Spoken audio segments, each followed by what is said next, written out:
Professor Iyer, editor and publisher of Inertia, and with me today is a very important guest, and Dr. Shri Aman Singh.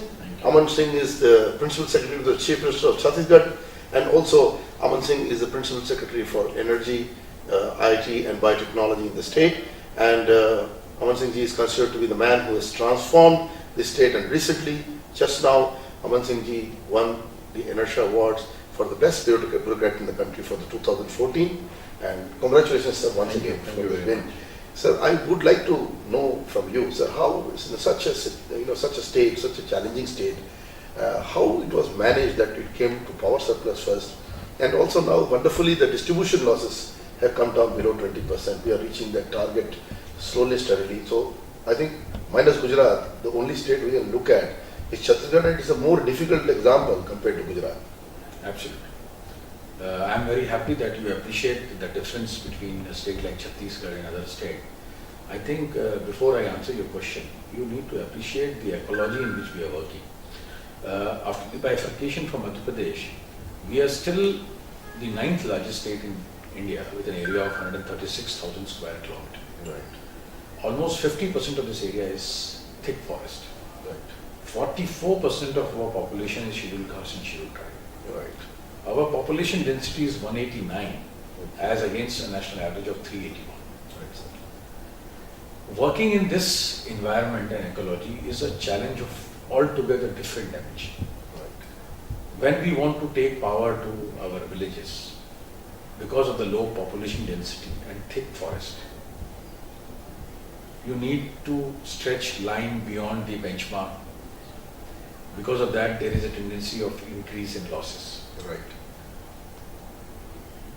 When the state was formed, our HT-LT ratio was 70-30. Okay. That means 70% HT consumer and only 30% LT consumer. That means predominantly industrial consumer was a large one. But in order to give universal access to power, Right. we focus attention on giving power to every citizen Right. to the extent possible.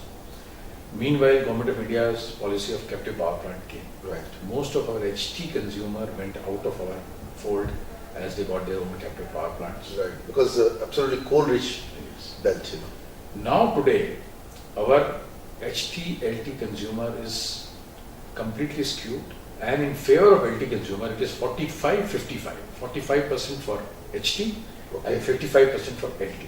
Right. So in terms of democratization and giving access to power, it is phenomenal. Right. We all can feel very satisfied. Right, sir. But if you look at it from commercial and technical perspective, it is a huge burden on our DISCOM. Right. Because all your cream customers have gone out, Right. and you have more than 16 lakh BPL consumers, more than 3.5 lakh agriculture consumers, where the propensity for commercial and technical losses are more. Right.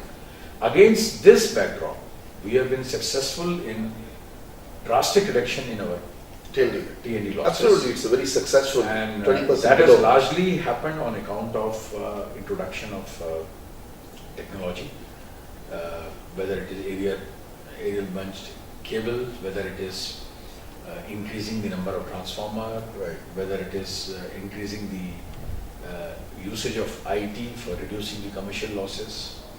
We have been successful in managing all this. In fact, the challenge has become more because we had a very strong trading company which used to earn almost 1,000 crores every year. Okay. But there is a huge slump in power market for past 4-5 years, and we have not been able to make any profit out of power trading. Right.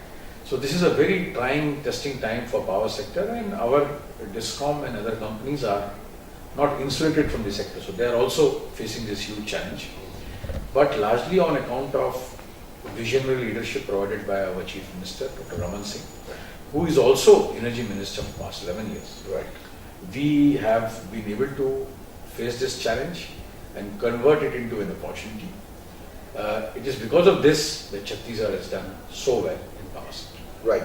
So another thing I've seen, Chhattisgarh, while you rightly said that you have now changed the model towards benefiting the common consumer in Chhattisgarh than just depending on the industrial consumer, and then yet you have come to an extent that we have recognized that inertia at the topmost, where for 7 years it was simply Gujarat winning, and this is the first year that any state has come forward to literally win the award parallelly to Gujarat, and we are very happy that it's Chhattisgarh. So I want to know from you, sir, what are these are the challenges. The other side is, like grassroots, even renewables you have done. You led the renewable Yes. in the past, and the renewable in a state which is predominantly coal-centric state. How was renewable successful? So a little bit of that should be told to our viewer. See, renewable energy, for us the challenge was that we all along knew that renewable energy is very expensive, particularly for a state like us which is having surplus power. Right. If we were having, and our average cost of supply is, you'll be surprised that till last year the average cost of supply for my state power companies is only 2 rupees 19 paise. So very competitive. And from central it was around 3 rupees, so still it was around 2 rupees 44 paisa, the average cost of supply. Right. It's lower than what the central pool. It is much more lower, and our cost of tariff, as you know, is 35% lower than the national average. That's right. And we are the only state in India which gives power on 24/7 basis even to agriculture consumer. That's most important. Even to agriculture consumer, we don't give 8 hours power or 10 hour powers. It's 24/7. 24 paisa. That's wonderful. So because of that, for us to buy renewable energy at the rate of 7 and 8 rupees is very, very difficult. Unlike other states who are buying power, even the conventional power at this rate. Right. So that is why we, instead of going for mega projects, we adopted a different strategy. Right. Even in the solar, if you see, we have done rooftop solar, mostly off-grid, and you'll be surprised that in past 6-7 years, we have done almost 40 megawatts of rooftop solar, highest for any state in India. Mind-boggling. So, and these 40 megawatts for small houses, for travel hostels, for anganwadis, for schools, for police camps, and, lighting them in far-flung Bastar, Even for Dantewada travel area, areas, yeah. travel areas is a huge, huge achievement. Right. So that is why our strategy was sui generis, very unique, calibrated as per our requirement. We did not join the rat race of opening ultra mega plants in solar and this and that, because we realized that our DISCOM doesn't need so much of power. Right. So that is why we decided to focus on mostly rooftop, off-grid, and same thing we have done in case of small idle projects. In another 3 to 4 years, we will add 400 to 500 megawatt of small idle projects also. 400, 500 megawatts. Yes. That's all scaled up. Yes. And all That's small quite big. projects, 10 megawatt, 15 megawatt, Unbelievable. not megawatt. So that is why our So renewable can I energy. just take an interjection? Because what is this area? How this capacity is coming? You're saying 10 megawatt farm. What is the type of projects? These are run of the river projects. Okay. And they are across the state, southern part also and Okay. northern part also.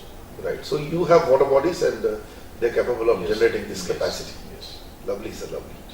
So that's the biggest, best renewable, cheapest renewable is Yes. that. Wonderful, sir. So, sir, last year you won that. CREDA has won.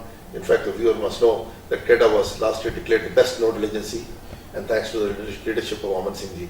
So, one last question in this, energy is the driver, and as rightly said, the CM has kept it with you, and there is an officer like you who's done well for India.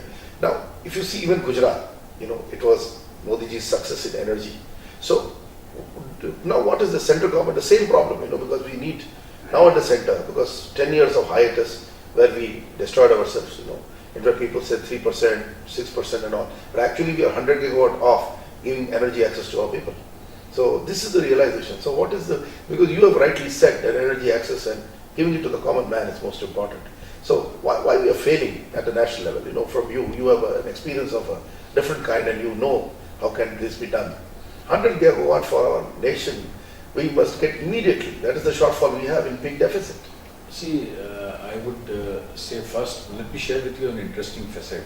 Right. That in the 12th plan, Government of India has a plan of generating 88,000 megawatt. Right. And you will be surprised that out of this 88,000 megawatt, 21,000 megawatt is going to come in Chhattisgarh. Mind-boggling, sir. Mind-boggling. So a state 21,000 megawatt just from Chhattisgarh. which That's what Aman is Singh is saying. almost 25% of the national target. Right. And this figure, as you rightly mentioned, is mind-boggling. If you see that we have only 1.6% of nation's population and 2.6% of India's land mass. So it will be absolutely the powerhouse of the country. So it is the powerhouse of the country, and our Korba city alone is the energy capital of India, with a single city having a power capacity of 10,000 megawatt. Mind blown. One 10 city. gigawatt is crossed in one Yes, city. Yes. Right. So against this backdrop, I would like to answer your question. See, the whole problem of power sector has been the generation-centric approach of Government of India. Okay. And see, distribution and transmission are poor cousins of generation. Yeah, we still neglect it. Very Everybody, badly. big ticket investment, all big industrialists investing in generation. Right. But people didn't realize that as cost is passed through from generation to distribution, Right. revenue is reverse passed through. Okay. If you don't take care of DISCOM health, Right. ultimately it is going to affect generation. Absolutely. Because you will not have buyers or you will not get payments. Exactly. But fortunately now the new dispensation in Delhi, new government, Yeah, it's going particularly differently. the new yeah. power minister and also the power secretary, Right. they have brought the focus of Government of India back on DISCOM sector. That is a wonderful step actually. So that is actually going to be the game changer, and the two new schemes which they have launched, the feeder separation Right. and also the infrastructure development scheme, Right. is something which we have been trying, for past many years. Absolutely. But this scheme is going to make a huge difference. Right. So I think philosophically speaking, Government of India should not leave DISCOM as state government baby. Right. They should complement the efforts of state government to financially strengthen them. And such schemes will definitely help. And only after the DISCOMs are financially viable, are able to produce cost tariff, affordable tariff. And one more thing which they can do is to depoliticize the tariff issue. Right. See, most of the state regulators are not able to increase tariffs because there is some pressure from some government or other. Right. Because a very high tariff becomes a political hot button. Right. But if Government of India is able to convene an all-party meeting and depoliticize the issue of tariff, Right. then this problem can be sorted out. Right. So once the concerns of DISCOMs are addressed, the tariff is depoliticized, Right. and we pay a focused attention on creating adequate transmission infrastructure. Right. Today, we have so much of power generation in Chhattisgarh. There is a demand for power in South India, Right. but we are not able to evacuate power. Exactly. So this problem, and the last point I would like to mention is that prior to 2003 Electricity Act, states had a lot of flexibility. Right. Even today, power is a concurrent subject. Right. But over the years, as Electricity Act has evolved, it has completely constricted the roles of state government. During, I remember, during Madhya Pradesh days, there was a transmission line to Rajasthan, to UP, even to Andhra Pradesh. We were evacuating power. Right. So, But today there is no such line. so the challenge of open access again has come back. So that is not why addressed by the they election. should allow state government, they should allow interstate cooperation. Right. So that apart from the effort of Government of India, the states are also able to coordinate. So I am saying if we address these 4-5 issues, Right. I am sure achhe din will come in the power sector also. Lovely, sir, and more power to people like you. And we pray to God that people like you succeed, because India badly needs electricity and power, because that's the driver of the economy. And you have seen it very closely, and we look forward to more powerful days. And I hope that India can benefit from an officer of your caliber further in the future. Thank you. Thank you once again, sir, for your time. Thank you. That was Aman Singh ji on the Enfra Show. This is Professor Iyer signing off, and we'll come back with another personality in our next. Bye-bye for now.